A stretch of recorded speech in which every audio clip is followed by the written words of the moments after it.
Hi guys, it's Chris, back with yet another cider to try. It just never ends, does it? Too many ciders, too little time, and still in my kitchen, still got my sling. And it's my last one from Newton Court, and it's one I've been saving till last, because it's the one I'm most excited about. There you go. That tells you something already, doesn't it? So, bottle fermented, bottle conditioned. And this is a special one because it says, there's the label. Sorry, there's the label. Newton's, it says on here. So I think they've changed their branding since this. But I quite like this actually, it's kind of cool, it's old school. Newton's. Newton's bottle fermented cider is a Normandy method. Cider fermented in the bottle for a natural effervescence. Effervescence. Yeah, it's a Normandy cider. It says it is dry. It's a legal this bottle of cider, because I don't need to see that. Where it says alcohol, there's nothing there whatsoever. So I don't know how strong it is. But if it's done in the Normandy style, it's going to be keeved. We've talked about keeving a lot, but it's basically a complicated fining process. I'm not going to go into where you take out proteins and nutrients and so forth, and that doesn't allow the yeast to fully ferment the sugars. So it stops before it's fully fermented. So usually that means there are a bit of residual sugar. This says it's dry. They can ferment to dry apparently because it does keep going very slowly over an extended period of time. You will see dry written on keeved ciders in France, but that doesn't actually refer to how sweet it is. That actually refers to the alcohol. So if it's over a certain alcohol level, it can be referred to as dry, I believe. And under a certain alcohol level, it's sweet, because I guess the more alcohol there is, the less sugar. So it's on the drier end, and the lower alcohol, the more sugar there is. So it's on the sweeter end. But just because it says dry, it by no means means it is dry. The ones I've had have not been dry by any way, shape or form. Whereas this one does say dry. So I wonder if they mean in an English sense, which means like pretty much no sugar, kinda, or it's down to the palate of the cider maker, or if it is actually in the French there, whereas it's not actually dry. It's a little bit of residual sugar, which is what you'd usually expect with keeved cider, is a little bit of sweetness at the end.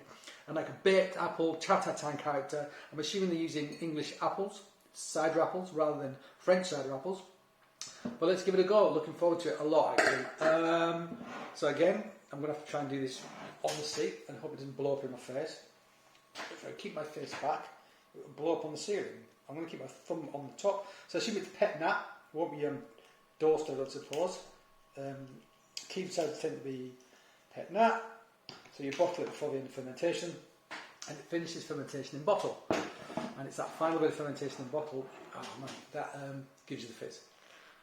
So it's not going to be as fizzy as the Tall Valley that we tried in the last video, I believe, which was a champagne method. Traditional method, same thing. Okay, so that wasn't quite so fizzy. I'm going to have to pour it out here and then show you it. So quite light in colour. Pretty light in colour. Looks very similar to the colour of the Somerset Sparkling from Tall Valley, actually. So yeah, so there you go. That's the colour. I'm not sure that's because they've used less tannic apples for this. Possible. Traditional keeved ciders don't tend to be super tannic. They don't tend to be super acid. They tend to have like a richness to them. And a bit of sweetness. Let's swirl it. I put a bit too much in. Right, I can actually just show that. So it's hazy and gold, basically. Just bang in the middle, sort of gold. Slightly pale, possibly.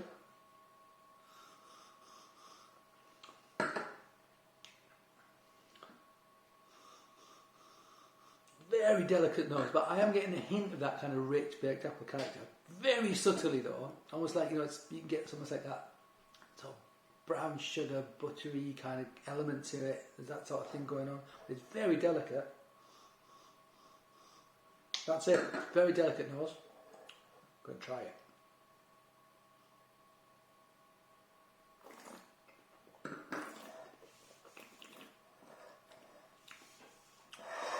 So,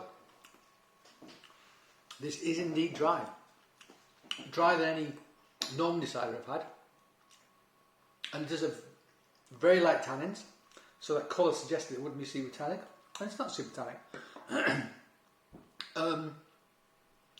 There's a bit of hard tannin, what I think is hard tannin on the back, though, a little bit of leatheriness. This is very wine-like. I have to say, already, I like this. It's interesting. It is interesting.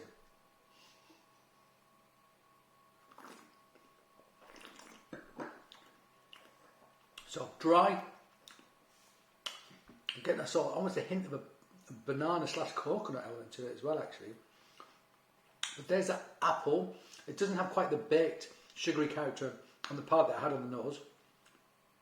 There's like some sort of appley, autumnal skin-like quality at the centre.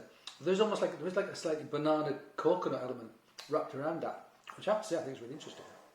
It's delicate, don't get me wrong, but it's there. Really, again, soft acidity. It's not super acid. It's got minerality. Nice bubbles because it's bottle conditioned. It's quite fine bubbles.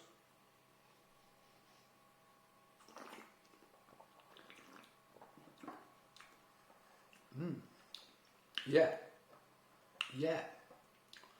Very wine-like. Very wine-like. I mean, the ABV is going to be relatively low. I mean, if it's over... I mean, if it's hitting 6, I'd be surprised. I wish it was on there. It would be nice for it to be on there. It's a shame that it isn't. And also illegal. But yeah, it doesn't say what year this was either. So it says lot 10, 12 or 4. Now, that's not telling me anything. That's not telling me anything in terms of the year. But I'm guessing, based on their new packaging, and this is pre-new packaging. I must say I kind of prefer that. There you go. So it's going to spend a little time in a bottle, I assume. But this is actually pretty good. It's dry, it's delicate, but there's things going on. It's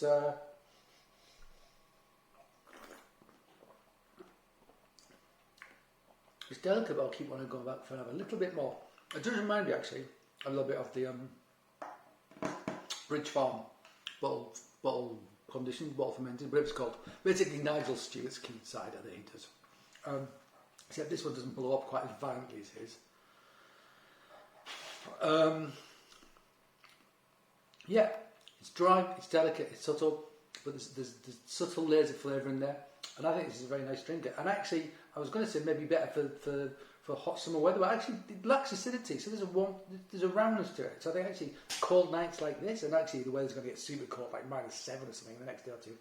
This is actually perfectly nice to drink, and as it warms, I think it'll get a little bit more complexity. Not bad at all. My favourite of the Newton Court, I would say, and I would certainly buy another one of these. Absolutely would. It's delicate, but I like it. Cool. All right, done. So that's it. So I said there wasn't going to do anything more from Tor Valley. I kind of lied. Tor Valley. I keep saying Tor Valley. It's not Tor Valley. The Tor Cider Company, Fenny Castle Vineyard, is their other business. But and I'm not going to. However, I did look on their website and I saw that they do a sparkling. I think it might be. It's a Blanc de Noir, so white wine from black grapes, or Pinot Noir, possibly Pinot Meunier, if they're using the classic French grapes. I didn't check that. Anyway, and I love those things. And I saw it on the website. I thought, let's buy one of those and try those.